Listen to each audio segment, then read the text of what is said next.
Everyone goes through hard times and stuff, but tough times don't last, tough people do. That's the motto. I always say it, like it's so true. It's important.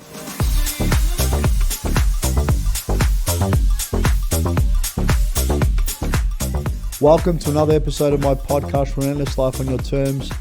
Have another great guest with us, professional fighter, Jason Mallia. How are you, mate? I'm very well. Thanks for having me on. Thanks for joining us. Now, you've had quite an impressive amateur career, which is now turned into a professional career. Correct. Become an entrepreneur. So I guess we'll start from the start. You've had close to 100 amateur fights. Correct, yeah. So I started very young in the amateur system. I started boxing when I was 13 years old.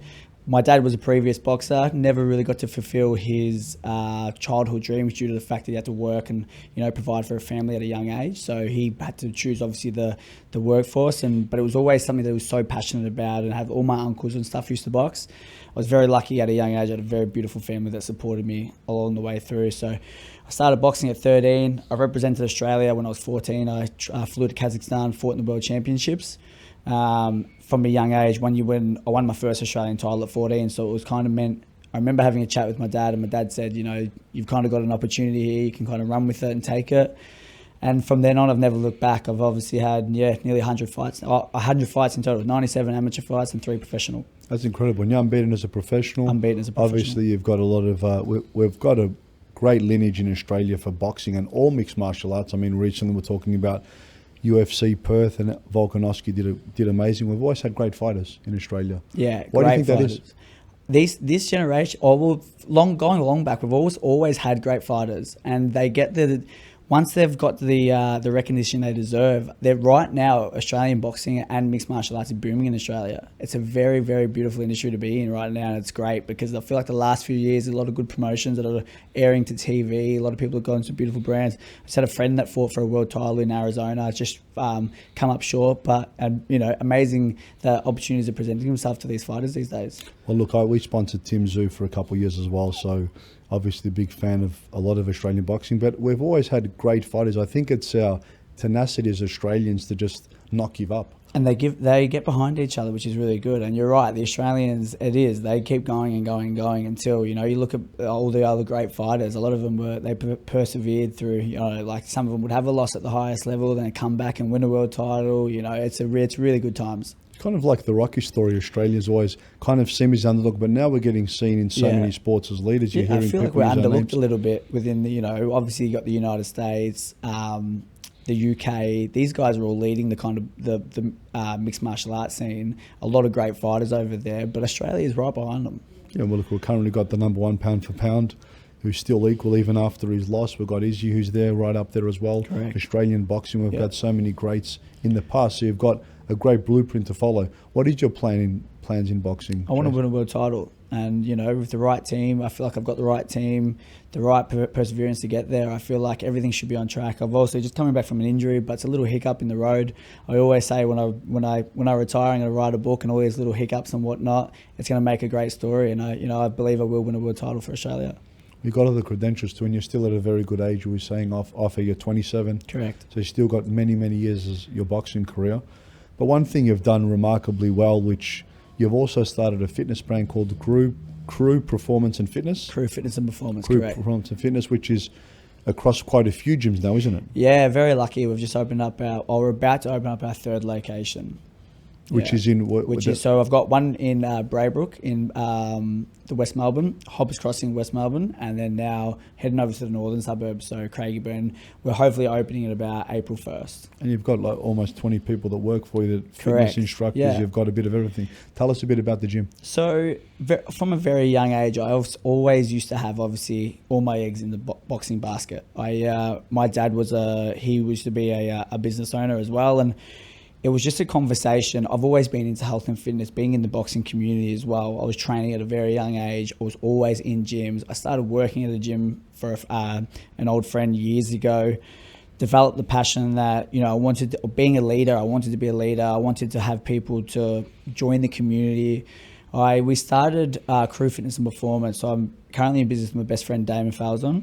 We started in 2019 in August, pretty much right before COVID. Prior to this, obviously, I was working as a subcontractor for a long time, worked at another gym for a long time. As a trainer? As a trainer, correct. So built a fantastic relationship with lots of clients and whatnot. And we finally just took the leap one day. It was like, why are we, what made you take that leap, Jess? I think being in an environment where I controlled everything, and we built this community where people just loved training, and it was just an environment where people wanted to be around. And then we started to grow our clientele base to like, okay, we can really do something really well here. Long story short, I used to work at a gym, worked there for 5 years, and I moved as a subcontractor at a commercial gym. And at a commercial gym, it was chaos. It was another gym in Maribyrnong, and it was just very. The gym had a massive database. It was huge. I had like 6,000 members. So it was like trying to run my business where I specialize in group fitness.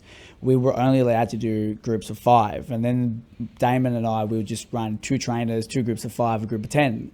And we were so busy that the gym had their own classes, and we kind of just overlapped their classes a little bit. And they obviously, they weren't kind of the biggest fans of how big we were getting, but this was unintentional. This was just come and train with us. People, with what we did on social media, we used to show what we would do a lot. Our own training, obviously me having the boxing background, Damon having a football background. When we used to join, the big thing about us is when we train the Gen Pop like athletes. So when our training systems, when you would finish a session, people would be like, wow, that was incredible. It's effective. It's effective. People see results. They see results. 45 minutes. It's hard. It's proper strength and conditioning. We're both strength coaches. So we offered strength and conditioning, proper technical boxing. It was never boxercise. People love the system that we created. You've got actually a real fighter, a real professional teaching this stuff. Correct. And it was, people would come and train and we'd say like, you're training like athletes. This is how we would train, and you train the exact same way. It was never the boot campy kind of stuff. So we obviously built quite a name inside the gym, and then it just got too much. It was like, man, these classes are getting too big. It was wild. Funny enough, the gym, they ended up kicking us out on our last day. They it's quite a story. They just never really agreed with they used to crack it at how we were getting. And I didn't want to sort of knock people back. It was too hard. So we ended up I moved to London for 4 months for boxing. And why London, Jake? To backtrack a little bit, I fought 2018. I was fighting for the gold medal to fight for the Commonwealth Games for Australia in Gold Coast. So I had 4 fights in 4 days. There was a rule in there. So if you had been cut in the fight and you weren't even if you were up on the scorecards, but you were no longer to continue to the next round due to the cut, unfortunately you were out. So your opponent got a walkover. I won 3 fights, and then I was in the gold medal fight. It was a round and a half, and I had an accidental head clash in the second round and split my eyebrow open. And I was up on the scorecards, and I went back to the corner. They said, we're going to stop the fight. Being the last round of the fight, I no longer had to continue. It was the gold medal fight. So the rule was that even though I was no longer to continue, I'm up on the scorecards, the decision comes to me. It went the other way, and I was devastated. It went back to Boxing Australia. There was big disputes about it, but towards the end, there was 2 options for me. I kind of just said, like, what am I going to do? Sit here and whinge and tell everyone that I should have won. Everyone that's seen the fight knows I should have been there. I had messages from everyone. And I'm like, it really derailed me a little bit, but I'm like, I'm not going to let it stop me. I'm going to keep going and persevere. I had an opportunity from a lovely family, English family, who we used to train with their sons I trained in Collingwood, and we used to train with these young kids. They were English, and the parents, they were so close to me, and they just said, look, mate, we're going to send you to London. I was going to be there for 4 weeks. We got there, and I just said, I love it. I stayed there for 4 months. I was living inside a boxing gym. I was living inside the Islington Boxing Club in North London. One of the best things that I think ever happened to me, because it was like one thing didn't go wrong. I wasn't able to fulfill that dream of going to the Commonwealth Games and representing Australia, but I had a beautiful opportunity. I'm now, I've got a reputation in the UK. I had 7 fights over there, 6 wins. I only lost to the German representative. It was a really, really good opportunity. Fighting these guys, they come at you like animals, So it made me tougher. Better fighter. It made me a 10 times better fighter. I come home. It was a beautiful opportunity. And then obviously back to the business, I was like, I don't want to work at the commercial gym anymore. Even though I'd gone, I'd still kept all these clients. Everyone kept following my boxing. we landed a lease in Braybrook, and then that was how the gym kind of started. We started in Braybrook. We were there for obviously a few years. We hit COVID. Very lucky, we transformed our business. Obviously, gyms were one of the first things that suffered throughout COVID. You weren't able to do anything. Once the government had allowed you to, they were allowed to do outside personal training. So me, very lucky, I had a driveway. So I used to roll the roller up, roll all the equipment out, and we used to run as PTs. As we were group fitness, but we were only allowed to do one-on-one. So it was one person per 4 square meters. I had like 3 or 4 trainers inside the driveway. That's how we paid our rent. That's how we kept going. We turned our business model from inside the gym to group fitness, and then we turned it straight outside. We accommodated for one-on-one personal training. Then it was like one person, 5 people, one trainer, 5 people. Then towards the end, once we kind of got out of it, while the gym was actually completely shut down, we turned online. So we went from obviously the same sessions I ran inside the gym. So for example, Monday was a lower body. Monday I got a group with everyone. I had like 600 people in there. I would post inside the group, Monday lower body, but at home. So everyone still got the service. We were still offering the service to people. We still kept in contact with our clients. It was one thing. It was a very, very hard time for people, but it was nice to lean on the gym community a little bit. So we obviously Tuesday was strength and conditioning. I wrote strength and conditioning programs for at home. We kept the service going. We kept the interactions going. Then we obviously got to the car park. We had the numbers were full capacity always. We ran classes 5, 6, 7, 8, 9, and then 5:30, 6:30 of an afternoon. The business model was taken outside. But more importantly, you're helping people with their mindsets. During COVID, was so when people important. weren't going outside, weren't exercising, and a mutual friend of ours, Nick Tutoris, was doing something similar when COVID hit. He was doing that, and I go, the service you're actually offering people goes so far beyond fitness. Oh, it wasn't You're even actually helping mental health. Like, it was insane. Correct. It's people's mental health was deteriorating. It wasn't even the fitness. It was so much more than that people like yourself and Nick were doing for people. Correct. It like he's just said, it was more than training. So our motto at the gym is more than movement. So I love that. So when you come to the gym, I always say, like, when you enter these 4 walls, the next hour is purely about you, and I don't want you to come to the gym. You're not just a number to us. We genuinely care about you. We did like there was runs that we did, but you'd all do it from your phone. Like, we would do runs together. We had like 5Ks for 5 days. Like, it was just little things that kept the community together. I remember so clearly. So cool. I've got a TV inside the gym, and we were watching Daniel Andrews. It was another lockdown. Oh. And it was horrible at that time. And I turned around and a client was bawling her eyes out. I'll never forget it. And she's like, you don't realize how much this place means. I was gutted. I was the owner. I was gutted.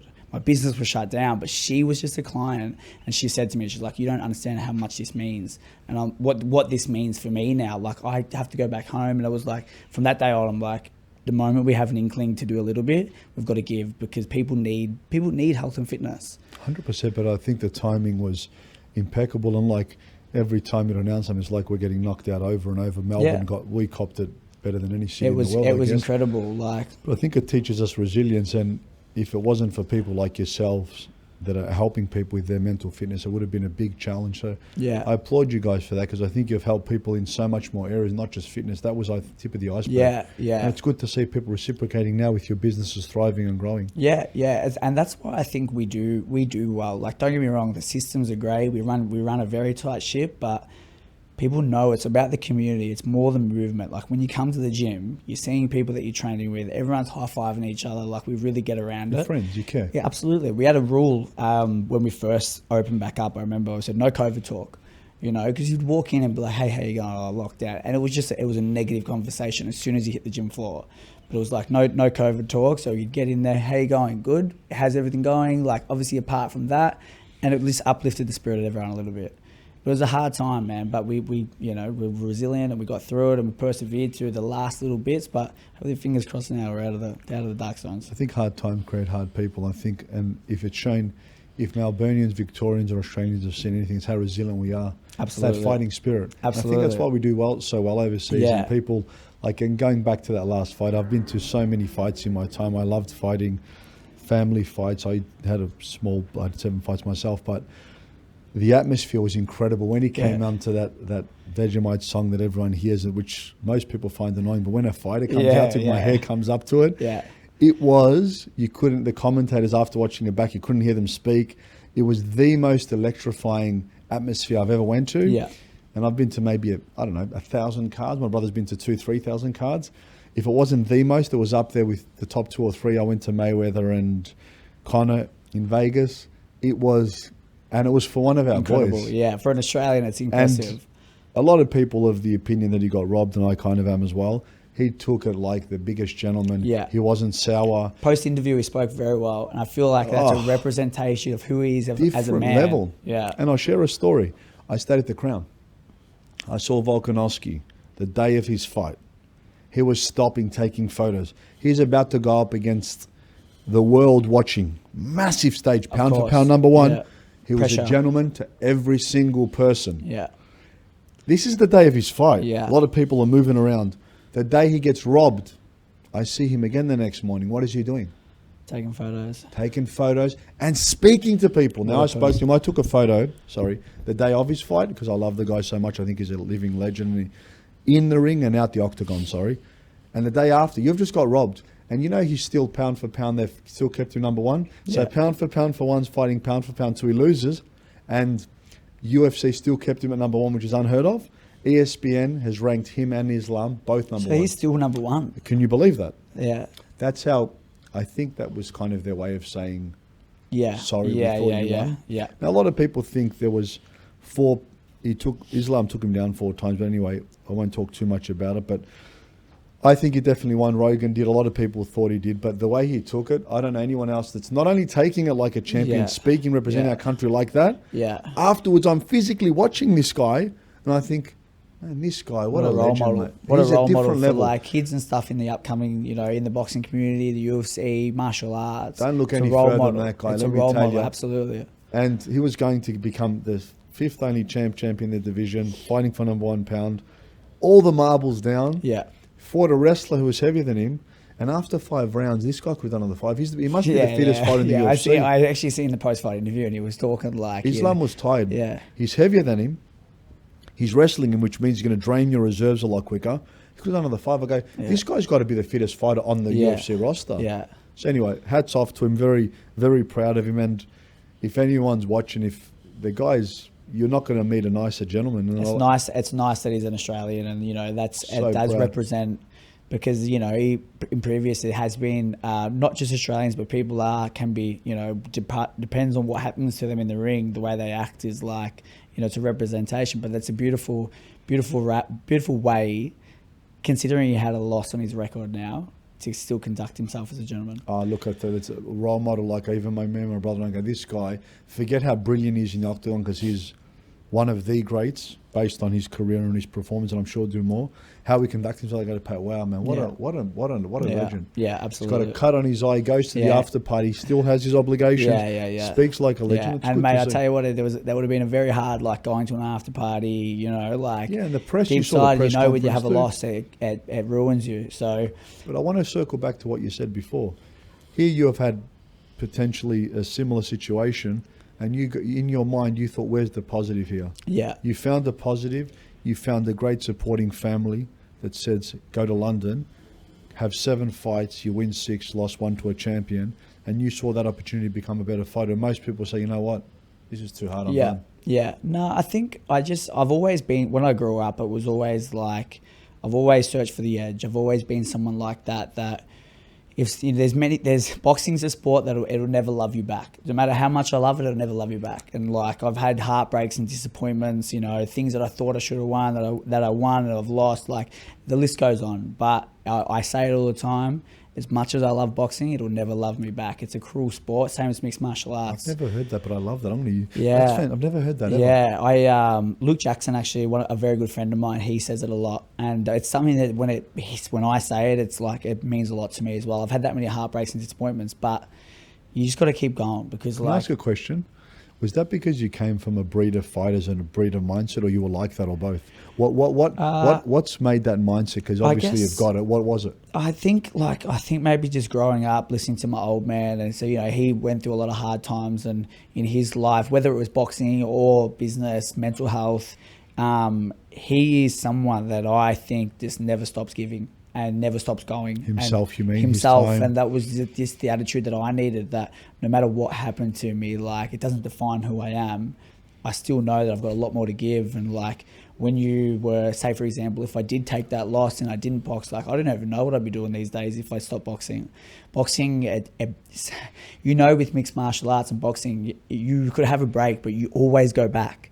You get addicted to it. You do. It's an addiction. It's a discipline, and people think a lot of fighters are brutes, or for lack of a better word, it's such a disciplined sport. Absolutely. I know so many fighters, and let me tell you, the ones that are what people would deem as typical is such a small minority. Yeah. People, and I've met you today, and I've heard a lot about you through Alex, and people like Volk.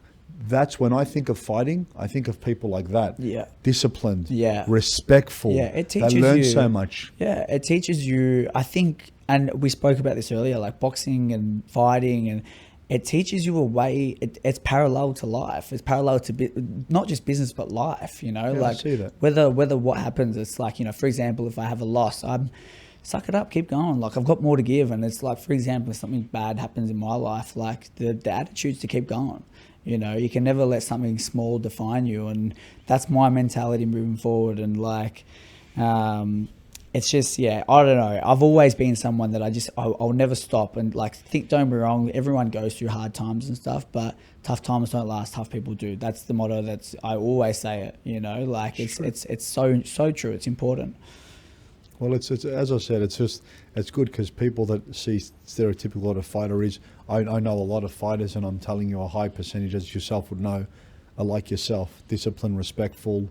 They fight, but they'll never use that force unnecessarily. They'll use it if they need it.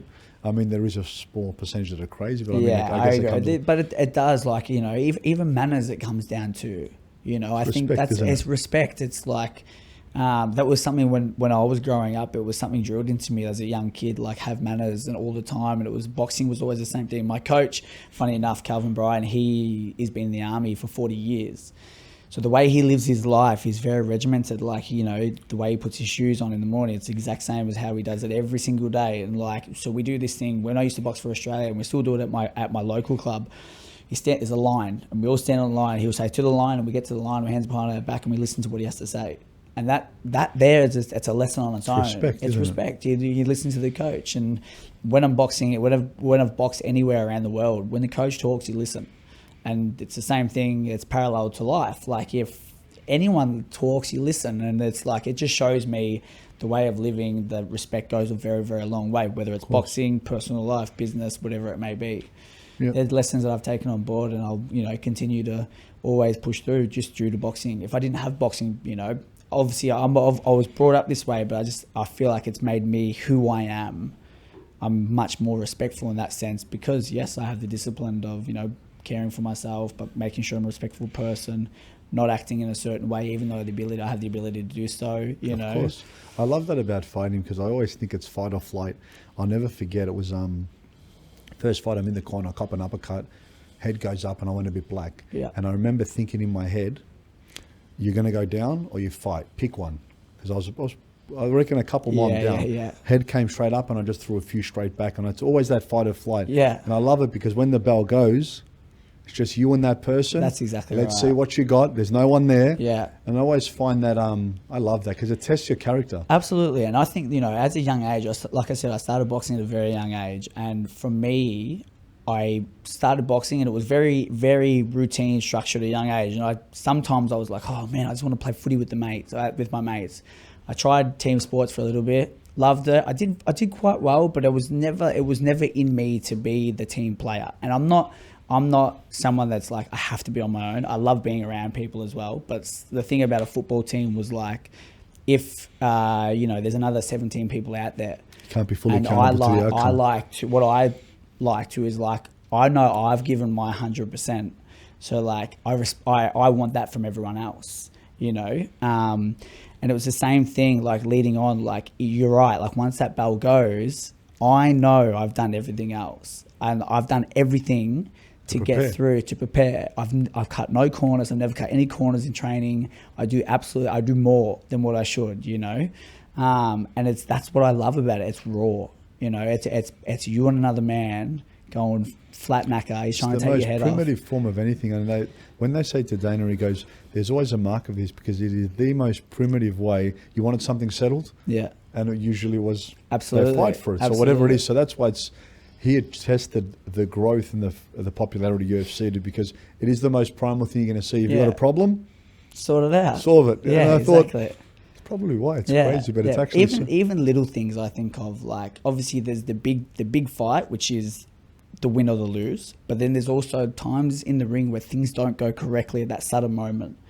And how are you acting with that next few seconds? Do you get yourself out of a good position, or do you put yourself in a better position? You know, so we always say the war is the fight, but the little fights that you have, so that every time you interact with each other, they're the little fights that you need to win, the little battles. The battles. For the win. So, for example, if a battle doesn't go correctly, you get hit with a few shots, how do you act? How do you redeem yourself? And I feel like it's parallel to everything else that we talk about as well. Something goes bad in life, how do you act? But it's very important, like, you know, the little battles is what you try and win. The fight's obviously the big fight. How you act after every little battle is super important as well. Just the culmination of those little battles which will give you the information to win the big battle. Correct, yes, of absolutely. Course. Absolutely. Unless you just got that one punch knockout, we can be behind. That's exactly right. Then you don't have to worry about little battles. You've seen a few fights like that. I always find them intriguing. He needs a knockout and they get a knockout. Like, I remember when Wilder was fighting Fury in round 12 when he hit him with that left and he dropped him and his eyes rolled back, how he got up. It was incredible. Now it's on Instagram, Facebook, there's that many videos about how he gets up, and they talk about his knockout life. Is insane. Yeah, exactly right. He's got a Wilder. I think I heard a story, I read an article, one day that Wilder, he had wires in his hand. He landed a right hand, he bent all the wires back. You know, like his whole hand from He's the such force. an awkward fighter, like he does. And he started in his early 20s. Yeah. For anyone to start anything, Volk was the same. Yeah. Which people don't understand. That's incredible. It's amazing. And to be one of the best of all time. But he doesn't look technical, but his knockouts power is phenomenal. But when he fought Fury, he was on a 1-year layoff. Yeah. Don't forget. Yeah. Next depression, two times he sorted him. Depression, anxiety. But it's the boxing mentality. Come back from partying flat out. He did it all. He was huge when he come back, and it just shows that the discipline and the respect that to get back to where he was incredible. Even further, would argue. Yeah. So, Jace, we could talk about fighting for days and weeks, I think, because we both love it. I've absolutely enjoyed having your podcast. You ready for the crazy minute? Let's do it. Let's go. Now, first thing that comes to mind. What's the first thing you think of when you wake up?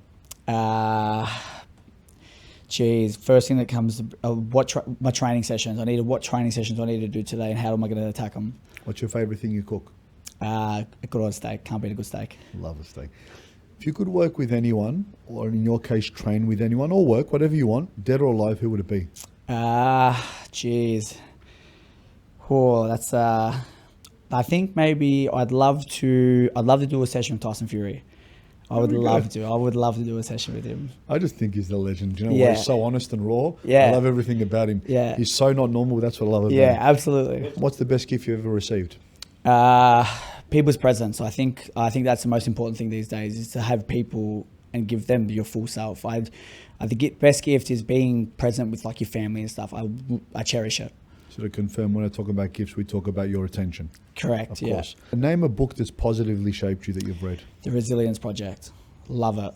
Changed everything for me. Now, I was going to ask you for all your listeners, but probably if you're watching, do you have any tattoos? But I think we've got that one covered. Yeah, I've got obviously got a few. Yeah, so I've got obviously resilience across my leg here. Obviously, it's something I look down on, and it's like we speak about. We've got it covered. So if you're watching on YouTube, we know the answer. What's your favorite movie? Favorite movie? American Gangster. Now, what's one piece of advice you want our listeners to take? You've shared a lot of good things, parallels about fighting, fitness, business, boxing, martial arts. What's one key takeaway you want our listeners to take? Tough times don't last. Tough people do. So just keep going. Keep going. Persevere. Favorite color? Blue or red, purely for boxing back in the day. Like in the amateurs, I was always like, what corner am I in, blue or red? Now, what's your best job you've ever had? The job I've got now, I think working with people and creating a community, it's second to none. I wouldn't change it for the world. I knew you were going to say that. Just I can tell by the passion that you talk. I love it. Worst job you've ever had? My dad used to own a civil construction business. He used to get me on the shovel flat out. Last question. Scale of 1 to 10, how much have you enjoyed being on the podcast, Jace? 10, loved it. Absolutely loved enjoying it. Thanks for sharing your knowledge with us. Thank you so much.